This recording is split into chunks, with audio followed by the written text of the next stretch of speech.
प्यारे विद्यार्थियों, आज हम कक्षा 9वीं विषय हिंदी पद्य भाग का अध्याय 1 कबीरदास जी पढ़ेंगे। पॉइंट मैंने लिख दिए हैं। पहले जीवन परिचय, फिर उनका निर्गुण संत होना, फिर उनकी विशेषताएं, एकता में विश्वास करना, चौथा पाखंड का विरोध करना, कबीर के काव्य की विशेषताएं, भाषा और गुरु का महत्व। निर्गुण संत काव्य धारा के प्रतिनिधि कवि माने जाते हैं कबीरदास जी। जितने भी संत हुए हैं, इन संतों में इनका प्रमुख स्थान है। और निर्गुण काव्यधारा, काव्यधारा 2 होती है, सगुण भक्ति और निर्गुण भक्ति। पहले इसका हम अंतर समझ लेते हैं। सगुण भक्ति का मतलब होता है कि आप जिसकी आराधना कर रहे हैं वो मूर्ति, उस ईश्वर की मूर्ति आपके सामने होती है और आप है जो पूजा पाठ करते हैं। लेकिन कबीरदास जी निर्गुण काव्य धारा के प्रतिनिधि कवि माने जाते हैं। निर्गुण काव्य धारा का मतलब ये होता है कि वो ये मानते हैं कि ईश्वर का कोई आकार प्रकार नहीं है, उसको हम महसूस कर सकते हैं, ये वो मानते थे। तो सगुण भक्ति और निर्गुण भक्ति, तो ये निर्गुण काव्य धारा के प्रतिनिधि कवि। जीवन परिचय, इनका जन्म 1398 काशी में हुआ और मृत्यु 1518 मगहर में। अब इसके पीछे भी एक किंवदंती है कि जन्म तो उन्होंने काशी में लिया। काशी हम जानते हैं कि हमारी एक सांस्कृतिक धरोहर है, धार्मिक भूमि है, जहाँ पर कर्मकांड बहुत अधिक किए जाते हैं। और ऐसा कहते हैं कि मृत्यु अगर काशी में होती है तो स्वर्ग की प्राप्ति होती है, ऐसा हम विश्वास करते हैं। लेकिन कबीरदास जी इसमें विश्वास नहीं करते हैं। इसलिए अपने अंतिम दिनों में उन्होंने अपने लोगों से कहा कि भाई मुझे काशी में नहीं मरना है। तो काशी के पास ही एक मगर स्थान है, वहाँ पर उनको ले जाया गया और वहीं पर उन्होंने अपने प्राणों को छोड़ा था, ऐसा माना जाता है। क्योंकि वो कर्मकांड में विश्वास नहीं करते थे और ये विश्वास नहीं करते कि भाई गंगा में नहाने से पाप समाप्त हो जाते हैं या काशी में मरने से हमें मोक्ष की प्राप्ति होती है, ऐसा वो विश्वास नहीं करते थे। तो इस कारण वो मगर में आए और वहीं पर उनका देहावसान हुआ। माता पिता नीरू और नीमा माने जाते हैं। इसके पीछे भी एक किंवदंती है, कबीरदास जी हिंदू थे या मुसलमान थे। कुछ मुसलमान कहते हैं कि भाई ये मुस्लिम से संबंधित थे, कुछ कहते हैं हिंदुओं के संबंधित। लेकिन उन्होंने इस जाति प्रथा का कोई मतलब ज़्यादा महत्व नहीं दिया। उनके नज़रों में मुसलमान और हिंदू सब समान थे, लेकिन दोनों अपना अधिकार जमाते हैं। इसके पीछे एक कथा है कि इनका जो जन्म है वो वास्तविक रूप में एक ब्राह्मण परिवार की एक बालिका से ये पैदा होते हैं, लेकिन वो कुंवारी होती है। इस कारण कि भाई समाज में लोग क्या कहेंगे, इस डर के कारण कबीरदास जी को छोड़ दिया, यानी नदी में प्रवाहित कर दिया। आगे नीरू और नीमा नामक निसंतान ये व्यक्ति थे, परिवार वाले थे। तो इन नीरू और नीमा ने कबीरदास जी को देखा, बच्चे को देखा और इन्होंने उसको अपना लिया और यही माता पिता कहलाए, यानी लालन पालन नीरू और नीमा ने किया। कबीरदास जी ने विधिवत शिक्षा नहीं पाई, कहीं स्कूल नहीं गए, कहीं कोई पढ़ाने वाला नहीं था। उन्होंने अपना ज्ञान 3 माध्यम से प्राप्त किया, देशाटन, सत्संग व अनुभव से। अब तीनों चीज़ हम समझते हैं कि देशाटन क्या होता है, यानी देश में अटन करने वाला, यानी घूमने फिरने वाला। कबीरदास जी ये मानते थे कि एक जगह स्थिर रहकर जल भी खराब हो जाता है, यानी बहता जल जिसमें कीड़े कीट पतंगे वगैरह नहीं पड़ते हैं, शुद्ध जल होता है। और एक जगह गड्ढे में जो भरा हुआ पानी होता है उसमें कीड़े पड़ जाते हैं। तो उन्होंने पूरे देश का देशाटन किया, यानी घूमे और तरह तरह के लोगों से मिले, जिसमें सब प्रकार के लोग थे। तो इन्होंने जैसा कहते हैं कि भाई जिसके पास ज़्यादा समय होता है तो उसको घूमने फिरने में बिताना चाहिए। हर भाषा, हर संप्रदाय के व्यक्तियों से मुलाकात होती है, कुछ अच्छे लोग भी मिलते हैं, कुछ बुरे लोग भी मिलते हैं। तो अच्छे लोगों की बात को ग्रहण कर लेना चाहिए, बुरी बातों को छोड़ देना चाहिए। तो इसी प्रकार उन्होंने देशाटन के माध्यम से पूरे देश में घूमकर हर एक तरह के व्यक्तियों के विचार को अपने जीवन में उतारा। दूसरा उन्होंने जो ज्ञान प्राप्त किया वो क्या, सत्संग से माने, यानी अच्छे लोगों का संग करना। और ये विधि थे कि बुरे की संगति में रहेंगे तो अपने में बुरे है जो विचार उत्पन्न होंगे, हम बुराई की ओर प्रवृत्त होंगे। लेकिन इन्होंने कहा है कि सत्संग यानी अच्छे व्यक्तियों की संगति करना। तो इन्होंने जीवन में अच्छे व्यक्तियों की संगति की और अपने आप को गुणवान बनाया। तीसरा अनुभव से, जितना व्यक्ति ज़्यादा घूमता है फिरता है उसको उतना ही अधिक अनुभव प्राप्त करते हैं। जैसे मैं कहता हूँ कि हम घर में रहकर ऐसा सोचते हैं कि भाई मैं सबसे बुद्धू हूँ, मैं सबसे कमज़ोर हूँ, लेकिन ऐसा नहीं। जब आप समाज में जाते हो तो आपसे भी बुद्धू और मूर्ख लोग मिल जाते हैं। कोई घर में ही रहकर कहता हूँ मैं सबसे शक्तिशाली हूँ, मेरा मुकाबला कोई नहीं करते, लेकिन जब समाज में जाता है तो शेर का सवा शेर उसको मिल जाता है। तो अनुभव से इन्होंने सीखा। तो देशाटन, सत्संग और अनुभव से इन्होंने अपने ज्ञान में वृद्धि की।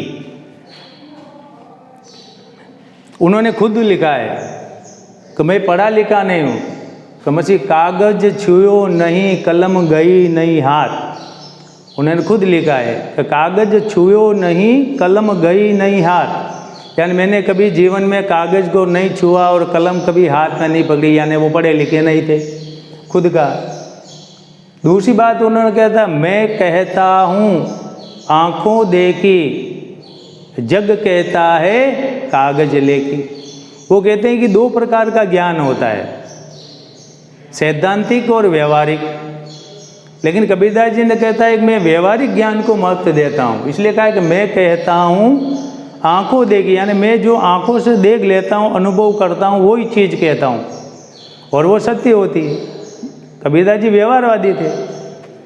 बाकी दूसरा ज्ञान सैद्धांतिक होता है, जो हम किताबें पढ़ते हैं वो अन्य की लिखी हुई है, हमने नहीं लिखी है, तो वो ज्ञान सैद्धांतिक होता है, वो अपने विचार नहीं होते हैं, खुद के विचार व्यवहारिक होते हैं। तो कबीरदास जी ने जीवन में ये माना, मैं कहता हूँ आँखों देखी, ये व्यवहारिक ज्ञान है। तो उन्होंने व्यवहारिक ज्ञान को महत्व दिया, ये उनका जीवन परिचय था। फिर निर्गुण संत, जैसे पहले मैंने कहा है कि कबीरदास जी निर्गुण संत काव्य धारा के प्रमुख प्रतिनिधि माने जाते हैं। उन्होंने ये कहा है कि ईश्वर को महसूस किया जाता है। कबीरदास जी के अनुसार ईश्वर का कोई आकार नहीं, कोई प्रकार नहीं, कोई रूप नहीं, कोई गंध नहीं, इसको सिर्फ महसूस किया जा सकता है। और कहा है कि यह गूंगे के गुड़ के समान है। जिस प्रकार एक गूंगा व्यक्ति है, उसको आपने गुड़ दे दिया, वो बोल तो नहीं सकता, लेकिन मन ही मन इतना प्रसन्न होता है कि उसका चेहरा बता देता है कि वह खुश है।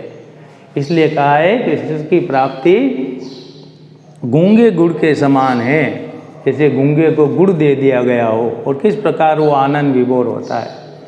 तीसरा है एकता में विश्वास। कबीरदास जी ने जीवन में हमेशा राम रहीम की एकता पर बल दिया, यानी उन्होंने कहा है कि इस संसार में रहने वाले सभी प्राणी समान हैं, चाहे वह किसी भी धर्म का है।